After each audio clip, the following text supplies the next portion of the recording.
We need in every community a group of angelic troublemakers.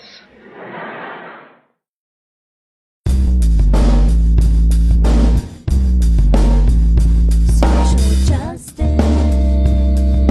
power hour, power hour, power hour.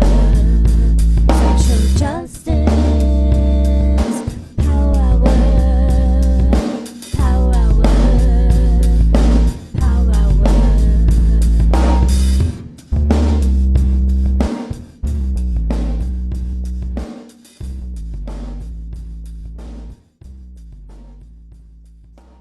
Good evening to our friends on the East Coast, good afternoon to our friends in the West, and good in-between time to our friends in in-between spaces. Welcome, welcome, welcome, welcome back, or indeed for the first time, to the Social Justice Power Hour. Welcome to the virtual headquarters of the Biodressin Center for Social Justice. My name is Robert C. the Schreiber. I'm the chief activist here at the center, and your host for this evening, as I have been for the past 300 some odd episodes, many of them very odd indeed. We have broadcast live literally every night since the pandemic started, and we're so proud to join all y'all in virtual community. Excuse me.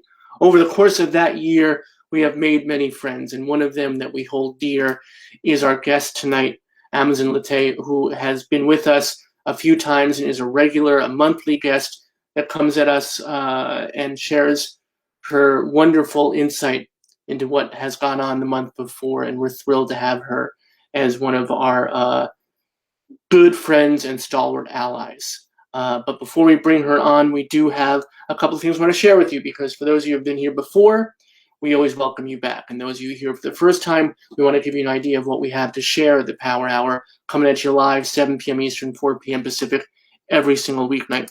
Tomorrow night, as always, we have our free and fabulous queer yoga for our LGBTQIA community and allies, Downward Dog. However you identify, however your favorite pose is, you are all welcome to join us in practice with our queer yoga master, Jasmani. And then on Wednesday, we have our friend Steve Brodner, wonderful illustrator, doing the Greater Quiet series at The Nation magazine. If you haven't seen it, go check it out. Do some homework before Wednesday. You're going to see some incredibly wonderful work by our friend Steve. Adam Gopnik, the incredible, great thinker of our modern times. His book, 1,000 Small Sanities, is just the end-all be-all. Looking forward to having him back on the show. And then coming up in the future on the Power Hour, we have Disha Filaw, who is the author of The Secret Lives of Church Ladies. We have When Women Invented Television author Jennifer Armstrong.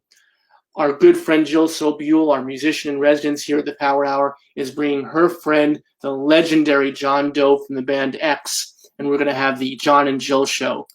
Halal On is going to be here with the Arsonist City. Punch Me Up to the Gods. This book is going to blow up, and we're thrilled and honored to have Brian Bloom with us. And the fabulous Wayne Brady. You know, you all want to tune in for that.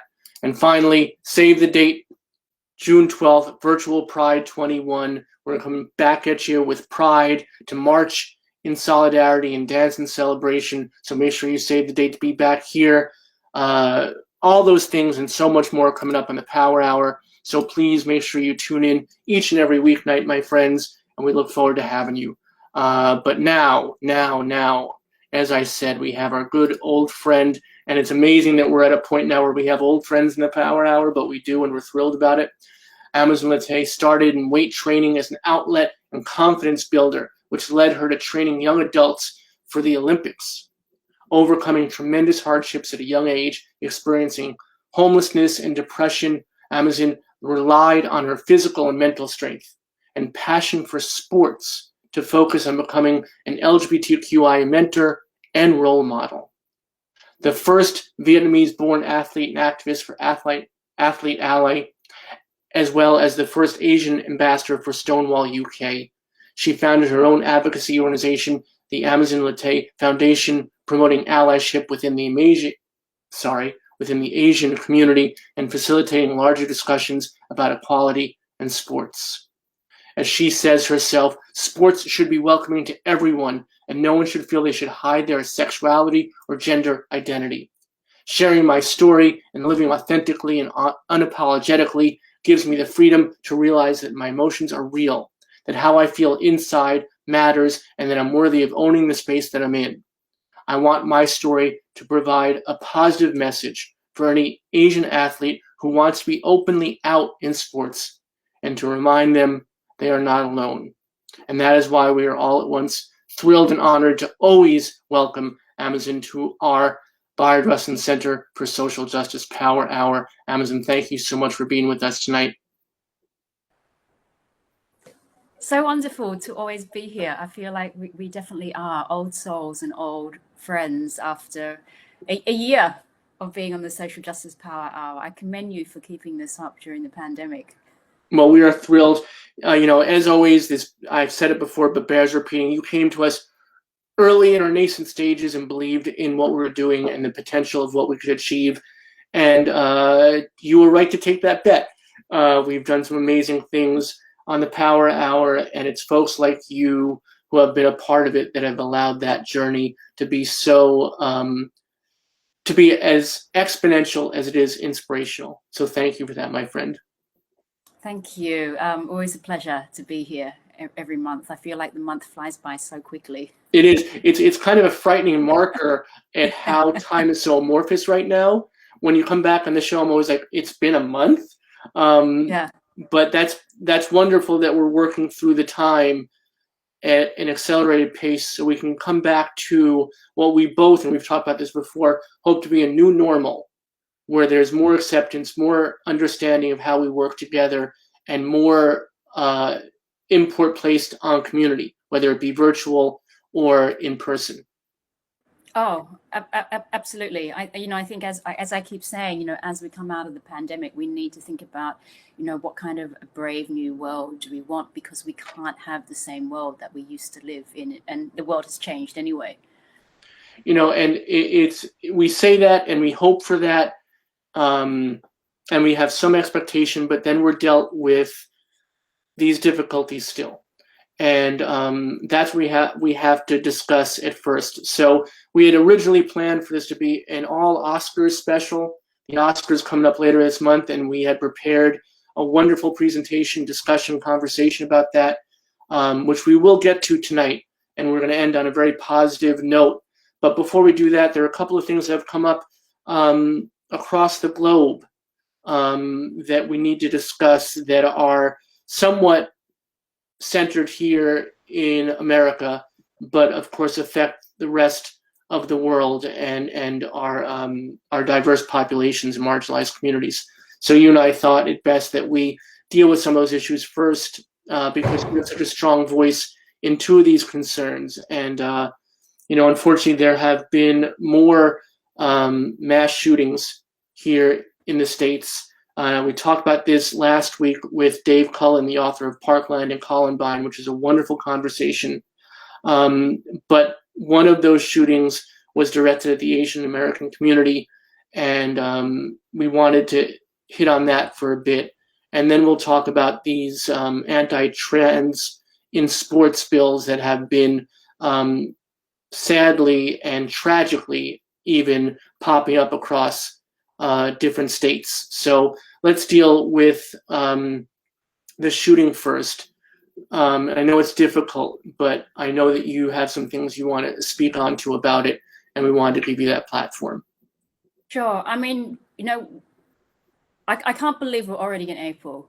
And, March was Women's History Month, and it was the most deadly month for, Asian women, the Asian community, and the trans community. And, we have to realize that since the Atlanta shooting, there have been around, I believe, 25 mass shootings across the US. And this is in a span of about 3 weeks. And, I have to keep addressing this rise in hate towards the Asian community because it's spiked so much. I mean, we're not safe now in our own country. And it's important for people who are watching, particularly in the US, to realize that this isn't just US focused. Just to give you some stats, in other countries, hate towards the Asian community during the pandemic has risen by 300% in the UK. Over the last year, actually per capita, Australia was one of the worst countries for the Asian community in regards to the spike in Asian hate. So this is a global epidemic where, as a community, we are being targeted and being blamed for this virus. And I keep saying it, words matter, and all the rhetoric from the Trump administration and how people joked about the Kung Flu virus, the China virus, and thought it was just a joke. We're now seeing the outcome, and the outcome was a mass shooting in Atlanta where a white terrorist, which we have to say the name, specifically targeted Asian women. I mean, I spend most of my time in Atlanta, and when I walk around the city, you don't really see that many Asian people unless you're going towards Georgia State University or the university area. So you really have to plan and go out of your way to drive to these Asian spas to find Asian women. And for me, and I think for a lot of Asian women, there is this, and I couldn't put into words when I heard about it. And I couldn't sleep for like 48 hours after the shooting, of this silent pain and trauma that you feel. And for me, it's deja vu, going back to as a child where I had spent time in a country that publicly said that they hated Asian people. But now living in a world where the whole world is blaming you for this pandemic, and the violence towards Asian people is so horrific in the US that I can't keep up with the amount of hate crimes on a daily basis. And there are multiple hate crimes across the US. Outside of the Atlanta shooting, places like New York and San Francisco and Oakland are particularly bad. I mean, now there's this volunteer organization called Safe Walks in New York, and they've had 2,000 volunteers to sign up to chaperone Asian people in public spaces from A to B. And I think it's that bad that I have to have a chaperone to get from A to B. And, I have to contact that chaperone to Safe Walks 24 hours or maybe even 48 hours ahead, give them my details, where I need to meet them, how long I need to be, if they need to chaperone me on the train, where am I going to walk to? And I think, how have we got here? We know how, but to get to this point where you can't be safe just walking down to the shop or going on a train ride somewhere, that you need to be personally chaperoned, I think we all need to take a step back and think, is this the kind of world we want to live in now? Hate crimes across the US have gone up 150% towards the Asian community. During the Trump administration, and even now he's still saying, the China virus. And whenever he has done that rhetoric, online hate towards the Asian community has gone up 1,000%. And then the hate crime is really deadly. I mean, we're being beaten, we're being set on fire, we're being hit by metal poles, baseball bats. Our cars are being set on fire. Our houses are being ransacked. We're being, shot at with guns. There was an incident a week ago in San Francisco where someone had come into an establishment and said, I'm going to come back with a gun and kill all the Asians. Thankfully, that person was arrested. But, we need to really think about what we're doing in terms of, the language that we use.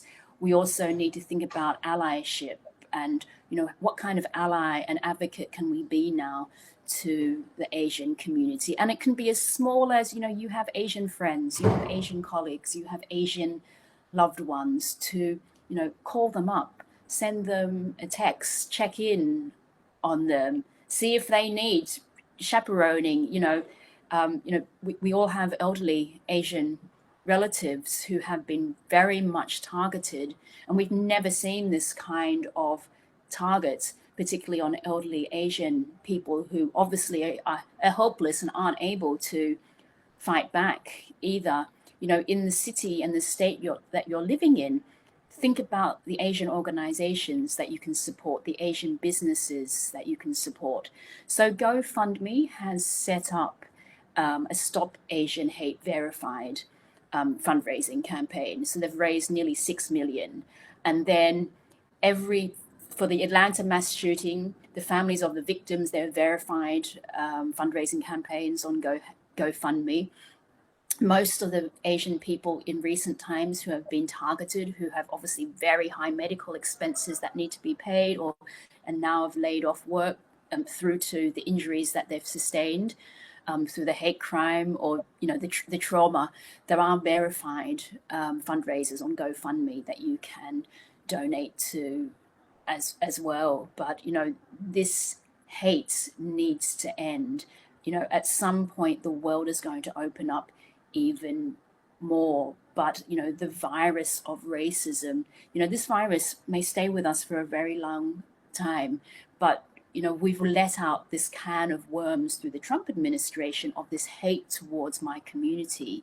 And I'm worried for my personal safety. I know so many friends across the US and in different parts of the world who are afraid to leave their home. I have friends in Asia who don't want to come back to the West at all because they realize the safest place for them is to be in Asia. It's a sad state of affair that we're in this horrible situation through, obviously what has happened with the Black community and other, very marginalized communities through the pandemic, but also what's happening continuously for the Asian community, because this hate crime is getting worse and worse. What I really appreciate is that you give us the ideals and the inspirational verbosity to help us move forward, but you also give us direct ideas of how to be of service with these GoFundMes, with these actionable items, and that's really appreciated. The other part of it that I find really disconcerting, the tragedy itself, the shooting itself being the most tragic element, but there's the aftermath of the rhetoric of the police captain in the city saying that he had a bad day, and that he tried to play it off as being something about it dealing with the sex of it rather than the prejudice and the racism of it. And then there were so many folks who clap back about that, and that's an important part of it too. When we see these kind of folks using derogatory language or language that is trying to misdirect what's actually going on, it's important to speak out about that too, right? It is. I mean, this is all about how to dehumanize someone and diminish that person to less than human. I mean, me and the world was horrified when he said he's having a bad day. Like, when I have a bad day, I call a friend. When I have a bad day, I go and eat some chocolate. I don't pick up a gun and shoot a people. And this whole notion that he had a sex addiction, and to stop the sex addiction leads to more sex addiction. It doesn't lead to shooting. And we have to realize this framing, because then this framing goes to mental health, because then it's about what kind of lenient sentence that I can get. And this police officer that said all of this, absolutely he had to be taken off the case. And he actually has an adopted Vietnamese brother as well. And there was some comment that I believe I read, I'm not don't quote me fully, where he said that I'm not racist, I have an Asian brother. It's like saying that I'm not racist, I have a Black friend. I'm not racist, I have a an Asian girlfriend. It's it's still, you still can be racist even though you have friends of different backgrounds.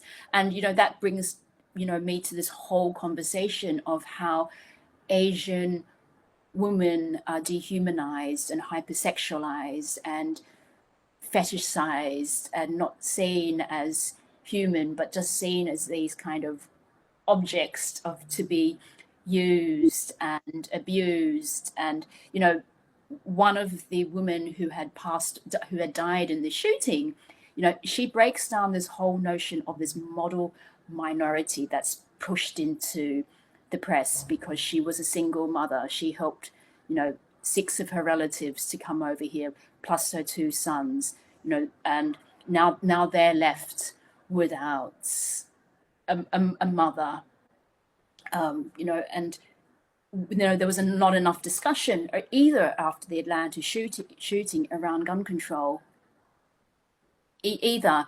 And even now they're still questioning if it's a hate crime.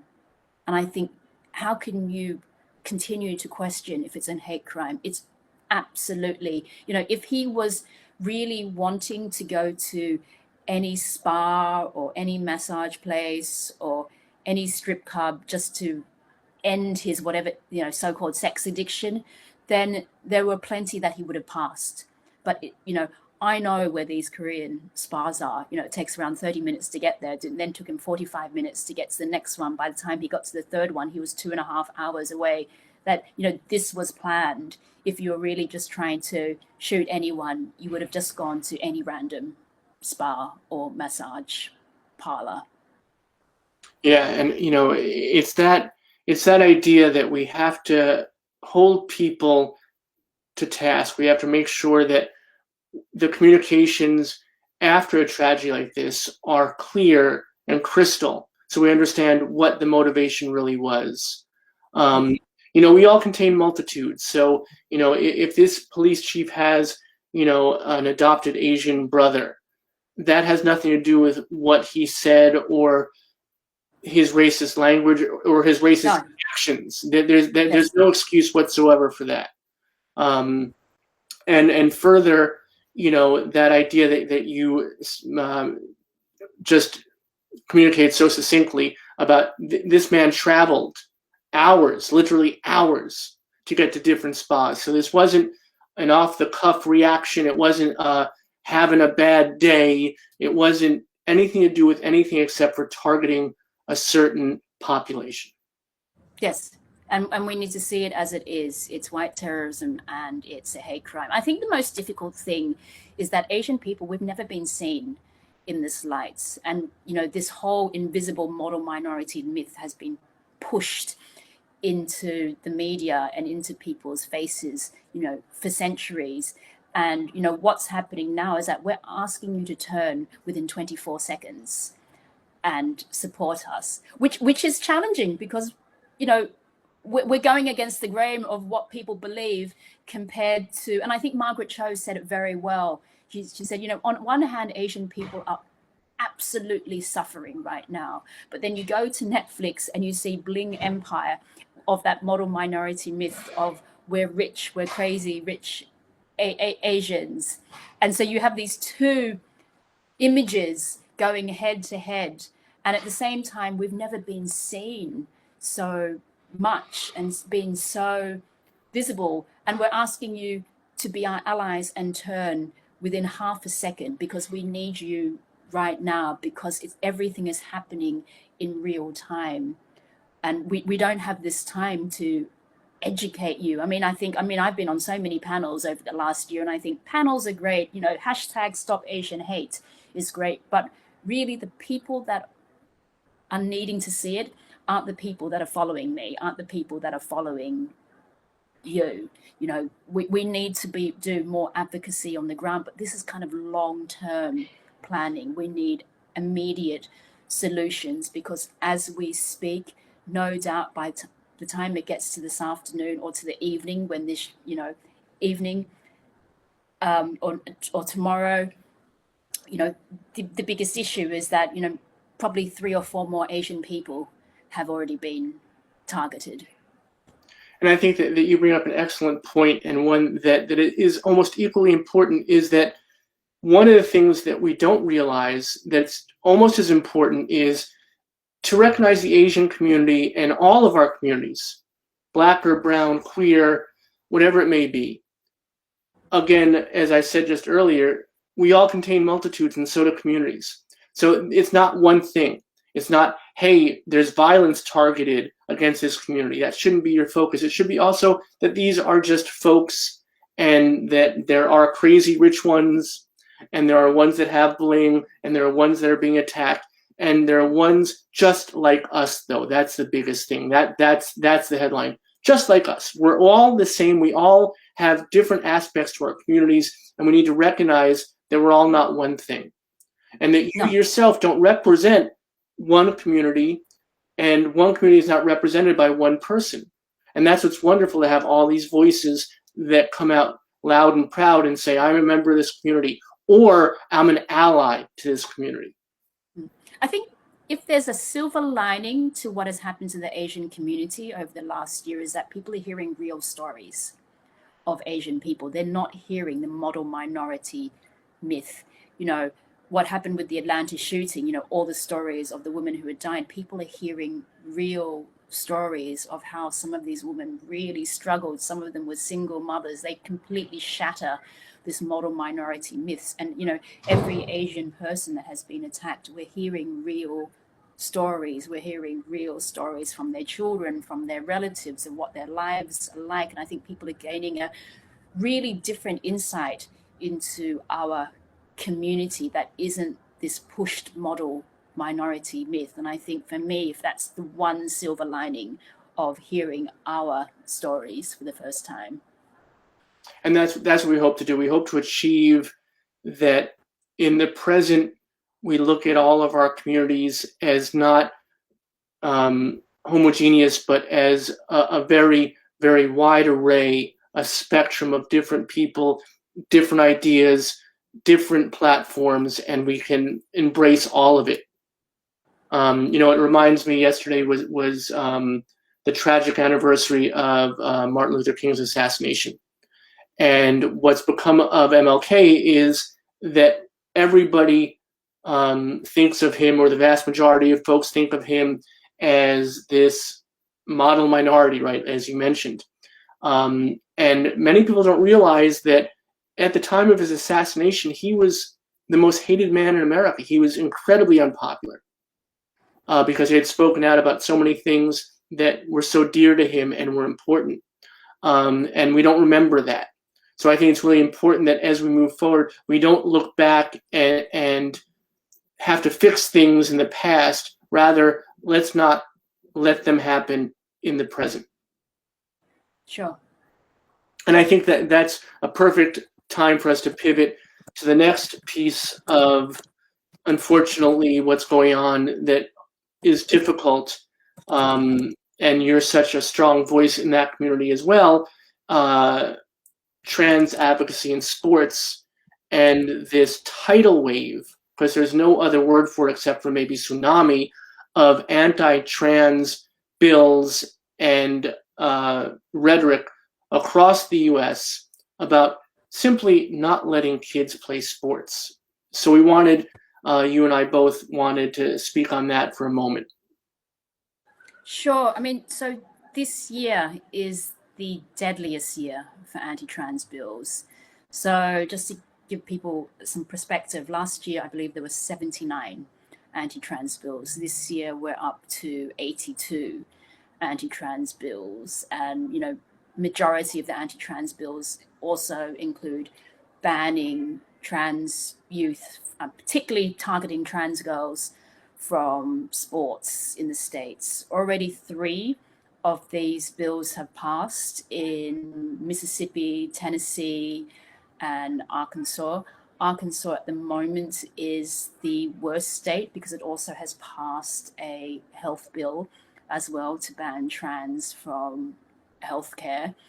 And actually, just recently, the governor of Arkansas, Governor Hutchinson, also just tweeted out a very racist tweet stating that he identified now as Chinese, and then kind of mentioned different companies of how then they would accept him. I mean, it was just a horrible tweet. If you go onto his Twitter, you can find it. It just kind of shows what kind of governor he is and what kind of state this is. For me, it's unfathomable to deny healthcare. I mean, healthcare is a basic human right, and another bill that has been passed in one of these southern states where, medical staff can, with their, religious freedom beliefs, deny healthcare to an LGBTQ person, which I find unfathomable, because frontline workers, they're there to support your needs. And if you're dying on a bed and they know that you're gay or whatever you are, and then say, oh, I'm not going to save that person's life and let you die, for me, that's unfathomable. And, in terms of these anti-trans bills, for me, obviously, as an athlete, I look at, I started sport when I was a child, and I wouldn't be the person that I am today if it wasn't through sports and a lifetime of sports that helped me thrive, helped me become the person that I am today, gave me the confidence to do the things that I'm doing today. And have that taken away from a child and knowing what sport meant to me. And I think that's unfathomable. Just like healthcare, sport is another right that all kids should have access to, and sport should be welcoming for everyone. I watched a small video in one of the states where they had obviously witnesses talking about, some of them were trans and some of them were medical staff. And one woman said, since this anti-trans bill, they've already had trans kids being admitted into hospital because of trying to commit suicide. It's like, you're killing children by denying them, life-saving healthcare, by denying them access to sports where they can thrive. And I think, in a time when we have a pandemic, mass unemployment, poverty, so many social issues, and the one issue that they focus on is denying when I think about it, a 6-year-old kid that wants to kick around a ball with their friend. And, a lot of the states have already said, they know no trans youth playing sports, but they're going to pass the bill just in case something happens. And it's about making sports fair, because cisgender athletes, will then be given an opportunity to get athletic scholarships. And I said, never in history has a trans youth been able to get an athletic scholarship. Actually, predominantly athletic scholarships go to young Black men. Only about 1% go to women and to other minority groups. And to kind of come out with these kind of, it's like plucked from the air quotes of sport, to make sports fair, to do this and to that. And I think, but you have no evidence to back this up. There's no scientific evidence. There's no evidence in your state that all trans youth have been monopolizing athletic scholarships. There's no evidence at a pro level that trans athletes are outwinning other athletes and making sports unfair. And sports was never meant to be fair. When I think of me competing as an athlete, I'm always competing against someone who's faster than me, taller than me, longer limbs than me, better eyesight than me. Obviously in bodybuilding, bigger than me. It's just this, scaremongering and scapegoating to distract away from the most important issues right now, which are, everything that I stated above, including the pandemic. Yeah, I used to waste time trying to figure out the motivation. If these politicians and other awful folks are engaging in hateful rhetoric because they think it's politically astute if it's really how they feel, they're that hateful inside, or whatever else it may be. And I realize that there's no that doesn't help at all. No, and There's no reason to. Inside. I mean, I think for a lot of these people, I think obviously it's some of them it is definitely how they feel, but other of it is just maintaining power and just appeasing your base. And this is a good scapegoating because everyone plays sports, everyone needs healthcare, so for them it's a very easy scapegoat to appease their base to maintain power, at all costs. But it's at the cost of, it's the same with the rhetoric towards the Asian community. It's at the cost and a sacrifice against another community, an innocent community that you're scapegoating because, these bills matter, this rhetoric matters. You're dealing with children who are still discovering who they are and can't understanding why the state that they live in hate them so much. And we all know for trans youth, for any trans non-binary person, particularly trans people, healthcare is life-saving, and to take that away, you're taking a huge part of who they are away as well. And I think that you and I and folks who have been in the fight for as long as we have been see this for what it is. It's always, you go to the next lowest minority, marginalized community that is an easy target. So when you can't target the queer community as a whole, then you drill down and you look at the trans community as being vulnerable and thinking that not enough people will speak out for and with them. When you can't speak about Black or brown people anymore in a negative way, then you'll go to the Asian community because you think, again, there won't be the allies and the friends and the community there to stick up and to stand up and to be with them. So that's what we need to do. In both these threads we've been talking about at the outset of the show tonight, is us as allies supporting these communities as much as possible, being as vocal as possible, letting people know that we will not stand for any hate against any community, against any marginalized people, because it makes them less of a target.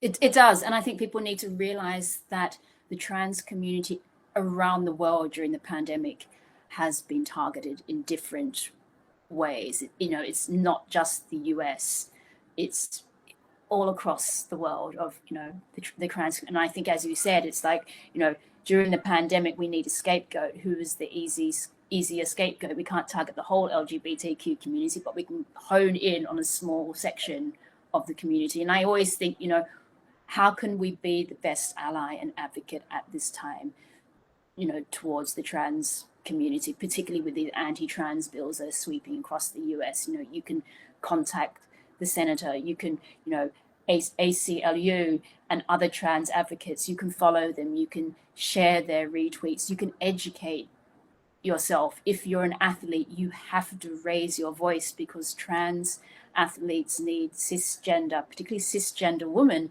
to stand up and support them, because banning trans athletes from sports does not support women's equality. What supports women's equality is ending the gender pay gap, is making sure that women are paid as much as men in terms of sponsorship deals, is making sure that we get the coverage, is making sure that there are specific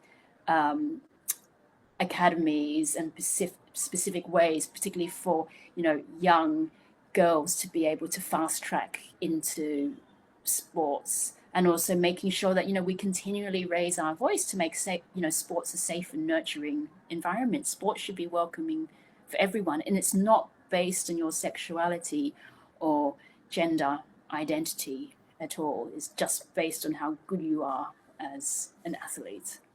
I think that to sum it up, in my perspective at least, I think you show how strong you are as a person by how loudly you raise your voice for the most vulnerable amongst us. Yes, absolutely. And I think, silence is violence. If you remain silent during these difficult times that other communities are going through, it's like you're part of the problem. You need to be part of the solution. And the pandemic has given us, I keep saying it every time we're on this show, that the pandemic has given us a reset button for us to stop, to, reconsider our behavior, our unconscious bias, to check in with ourselves regularly in terms of the language that we use, and to think about what kind of brave new world do we want as we come out of the pandemic in 2021, because we will get back to some kind of normality as everyone gets vaccinated. And we think that, it is a different world now, and we don't want the world that we did have. We want this new world, because everyone through the pandemic has gone through some kind of difficulty, but hating someone else because you're in pain doesn't make it any better. Yeah, and I think that's a perfect summation of our first two topics of the night. Now we're going to pivot to a third and our original topic for the evening, which is about the Oscars. And it's not as much of a whiplash as many people might imagine, going from these two very serious and deadly topics to something as seemingly frivolous as entertainment and culture. But culture is really important too, and representation matters. And I think that it's also a really nice way to end on some positivity for the show. So we have a wonderful piece of conversation now to engage in about the Oscars coming up end of the month, and your perspective on it all. And without further ado, let's get to it. This is the first of our conversations about the Oscars, and this is about a movie that I cannot wait to see. I haven't had a chance yet, but I'm looking very much forward to it. Minari. Yes, I think this year the Oscars have never been so diverse. This whole thing kind of, hashtag Oscars so white, and how people said, there weren't enough. And for most part, with that kind of hashtag, it was about not seeing enough Black talent. But you need to remember that Asian people have hardly been seen at any award show. The Oscars started in 1927, and with Minari, people need to realize it's an Asian American movie, written by Americans, directed by Americans, starring Americans, an American storyline. I found it insulting that at the Golden Globe it was, even though it won Best Foreign Film, it's not a foreign film. And this whole sense of continually othering Asian people, that we are never part of the country that we live in. So, this is extraordinary. Since last year with Parasite, this is the first time that, an Asian American movie has had so many nominations. And Steven Yeun, the lead actor, he is the first Asian actor in history to be nominated in a leading actor role. And that's extraordinary. We're talking since 1927. So we've waited 94 years for this to happen. And that is this whole invisibleness of being Asian, and what this means when we just don't see ourselves. And I think there've been like 50 Black actors that have been nominated in this category, but first time in history, one. So there's no LGBTQ storyline. I haven't watched the movie as far as I know, but I just kind of think it's so important that we share our own stories. And I think everyone needs to go and see this movie, because it's a snapshot of what it is to be Asian in America. And here's the next one, Crazy Rich Asians. I loved Crazy Rich Asians. I think there were some people that debated the storyline, but look, it was the first time in decades, I think it was like 25 years, that we had to wait for an Asian-led movie. It won so many awards. It was nominated, but it didn't win an Oscar. I believe it should have, because Black Panther did. Like, what makes Black Panther a sci-fi so different from, you know, an Asian movie? I think it should have won an award. It was the best comedy drama of that year and the highest grossing of the year. It did have a gay character in it, which I did at times feel a little bit problematic, because it did kind of play up to the stereotype of, you know, the camp fashion type gay character. Though I have to say it did work well within the storyline. But, you know, it's such a wonderful movie. I believe there are going to be 2 more of them. It's a series. If you haven't seen it, it's just a great kind of, you know, evening popcorn movie, very lighthearted. Here's the Oscars themselves, which we're Yes, talking about. so, you know, this goes back to my same conversation that, you know, the Oscars started in 1927, and never in history has there been an Asian host, ever. And, you know, we have to question that. And the Oscars, you know, at times haven't had, you know, obviously they went through periods where they didn't have a host, with, you know, Kevin Hart, with some of the homophobic tweets that he did previously. When he dropped out, then they stated, oh, we won't have a host. And then, you know, Ken Jeong, he came forward, and, you know, the Asian comedian said, I could be a host, but he wasn't chosen. And it just shows this continual visibleness of Asian people, that why in 94 years hasn't there been an Asian host at the Oscars, when we have so many talented Asian actors and comedians in Hollywood that I could name at least 10 that would be amazing to host the Oscars.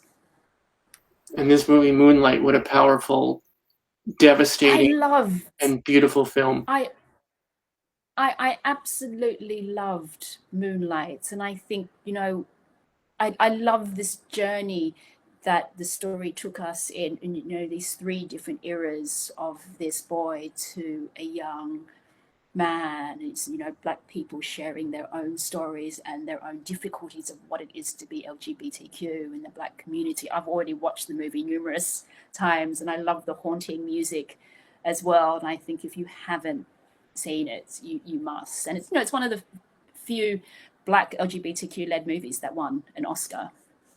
I think, you know, Boys Don't Cry, which I believe was made in like early 2000, many years ago, and Hilary Swank won an Oscar for it. It's so poignant in the times of what we're going through now, with the anti-trans bills, of how so many trans youth and so many trans people can't live authentically and have to hide who they are. I loved the movie. Obviously, it's very difficult to watch. You have to be in a different kind of mindset if you want to go and watch Boys Don't Cry. But if you haven't, definitely worth seeing.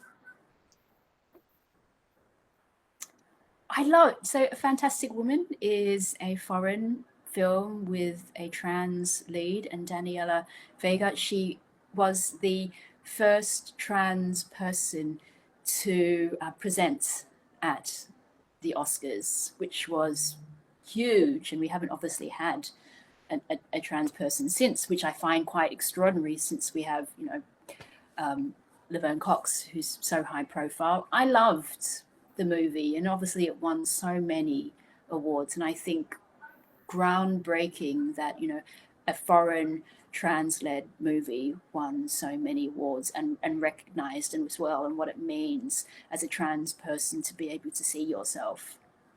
Yeah, and I think especially a foreign language film, a Spanish language film that highlights and spotlights and celebrates the trans community is really important, especially right now with everything that's going on.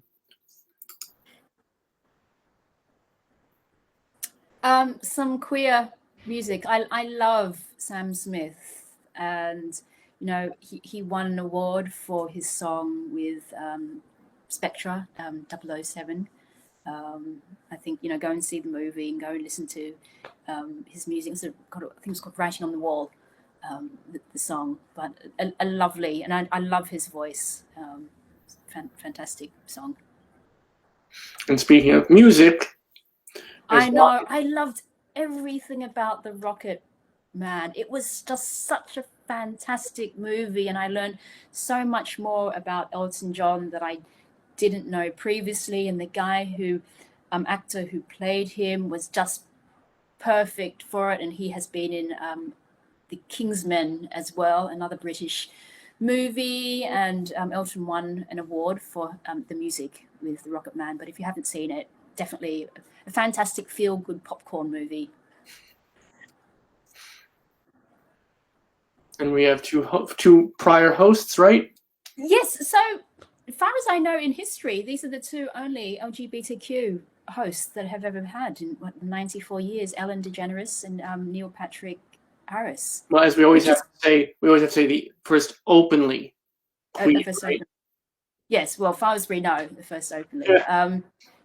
I think, like all award shows, Oscars needs to be much more diverse. If you kind of look at all those who have hosted the Oscars, and then 94 or so years, majority are whites faces, no Asian faces, only two openly out LGBTQ faces. I mean, and some of these people have, like Ellen and some other hosts, have hosted numerous years in a row, and I think, you know what, it should be a different person every single year. Fair enough to bring someone back, but bring them back after a few years, because there are so many other talents and people in Hollywood that should be lifted up and given this role of hosting the Oscars.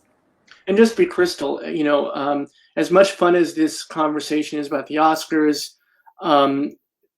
this is really an incredibly important point, and harkens back to both of our previous conversations tonight about the hate against the Asian American community and the prejudice against the trans community, especially in sports. Representation matters. When we see folks on our screens, when we see folks hosting an award ceremony, winning an award, being in a movie, singing a song, all of these things allow us to more fully see all of our beautifully diverse communities. This is Lady Bird. I love, it didn't win an award, it was nominated, but I love Lady Bird, and it does have an LGBTQ storyline, and I love how, it was written and directed by a woman. It's a wonderful coming of age movie, and another kind of fun popcorn movie to watch if you haven't seen it. And it celebrates weirdness. It celebrates that other without explicitly categorizing it as other. It's a slice of life movie that gives us a character who lives in the fringes, and instead of making that the point, it's just about her journey and her family and her life. Yes, and I think so many people can relate to that. And then we have a couple of graphics that we put together.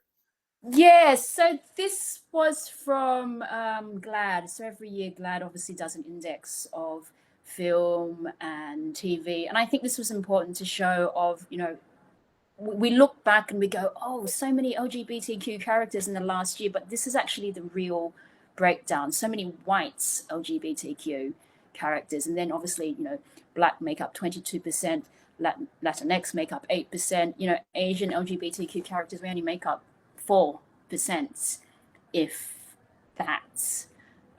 So representation matters, seeing yourself matters, and we may not think of it that much as an adult, but we need to think of an LGBTQ plus kid who's 6 years old, who's living in some rural part of America or somewhere in the world, who they just think they're the only gay kid or the only trans kid in the village, and what it would mean if they turn on TV and a film or watch the Oscars and see someone that looks like them.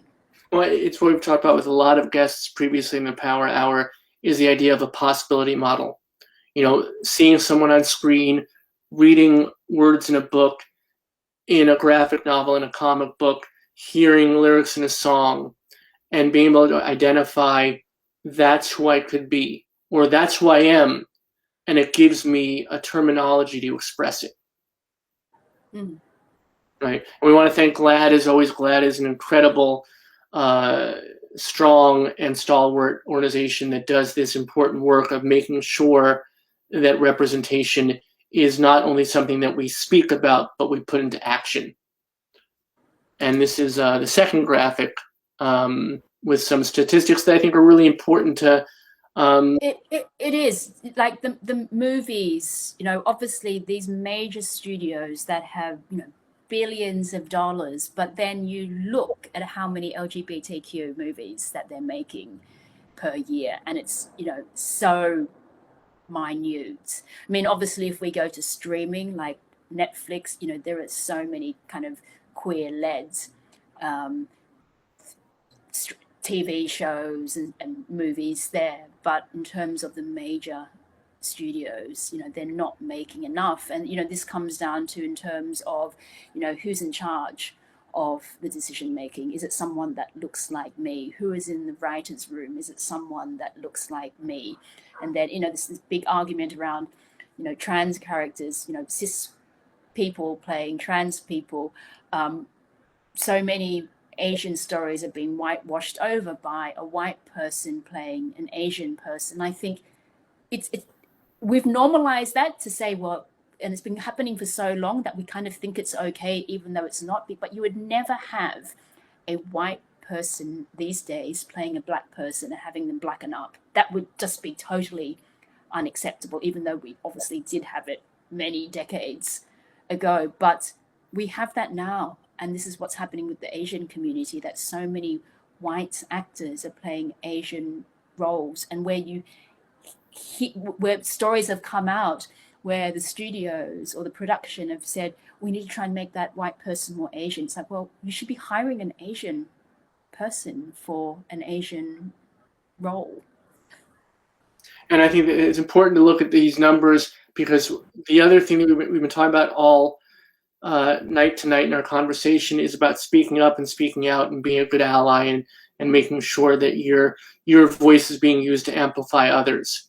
But also with culture and with the arts, it's also really important to support the movies and the music and the television shows that show our marginalized communities, our queer communities, our Asian communities, our Black and brown communities, women at the forefront, with buying a ticket, with watching that show, with making sure the ratings and the ticket sales are high enough that the studios that are making them feel it's a profitable venture to amplify these voices. And that's unfortunately part of the process as well.